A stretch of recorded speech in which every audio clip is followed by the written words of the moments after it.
আসসালামু আলাইকুম সবাইকে। তো আজকে আমি আপনাদের দেখাবো যে কিভাবে একটি আধুনিক পদ্ধতির মাধ্যমে কাঠের যে সুনিপুণ কাজটা সম্পূর্ণ করা হয়। এখানে দেখতে পাচ্ছেন এক ভাই, তিনি কিন্তু এই কাজটি করছেন। এখানে কিন্তু একটা সোফার, এটা সোফার তো ভাইজান? আচ্ছা, সোফার এটা হাতল। তিনি কিন্তু এই যে যন্ত্রটির সাহায্যে এখানে কিন্তু একটা মোটর সেট করা আছে এবং সুনিখুঁতভাবে কিন্তু এখানে জিনিসটা তৈরি করা হয়েছে। এবং তিনি কিন্তু দেখতে পাচ্ছেন এই যে বড় কাঠটা নিচ্ছেন এবং সেখানে কিন্তু আগে থেকেই ম্যাপ করা আছে। এই যে দেখতে পাচ্ছেন তিনি দাগ দিয়ে নিছেন এবং এই যে এই যন্ত্রটির সাহায্যে এখানে একটা হ্যাকসো ব্লেডের মতো আছে এবং এইটার মাধ্যম দিয়ে কিন্তু তিনি কাজটি সম্পূর্ণ করছেন। দেখতে পাচ্ছেন কতটা নিখুঁতভাবে এখানে কাজটা হচ্ছে। তিনি কিন্তু এখানে ধরে আছেন এবং একটু জুম করে আমি যদি দেখাই, দেখতে পাচ্ছেন যে এখানে কিন্তু সুন্দরভাবে যেই দাগে আর কি মানে তিনি চিহ্ন করছেন, ওই দাগের উপর দিয়ে কিন্তু তিনি এই জিনিসটা করে নিচ্ছেন। এটা কিন্তু খুবই আধুনিক একটা যন্ত্র আমার কাছে মনে হয়েছে, দেখতেই পাচ্ছেন।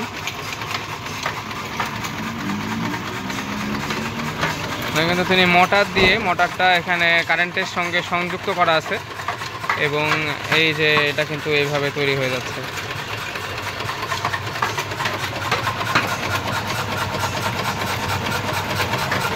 এবং খুবই কম সময়ে কিন্তু এই কাজটা হয়ে যাচ্ছে।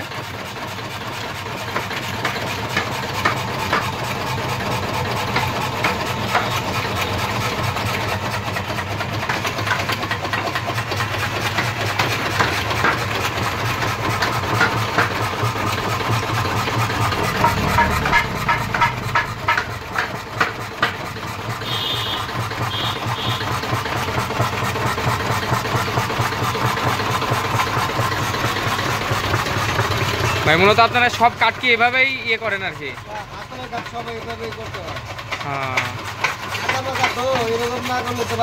হবে না।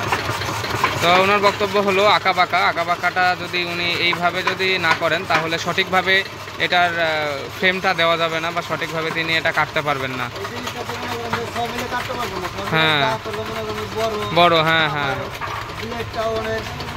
19-20 হয়ে যাবে।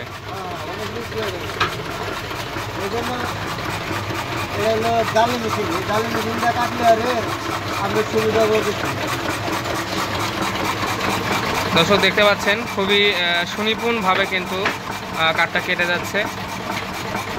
আর এটা যদি আপনারা যদি সোমেলে কাটেন তাহলে সেক্ষেত্রে কিন্তু সেখানকার ব্লেডটা বড় থাকে, সেক্ষেত্রে কিন্তু সুন্দর যে সাইজটা বা সুন্দর যে শেপটা সেটা কিন্তু হয় না বা সেটা থাকবে না। সে কারণেই মূলত এই পদ্ধতিটা অবলম্বন করা। অসংখ্য সুন্দর একটা যন্ত্র কিন্তু আমরা এখানে দেখতে পাচ্ছি।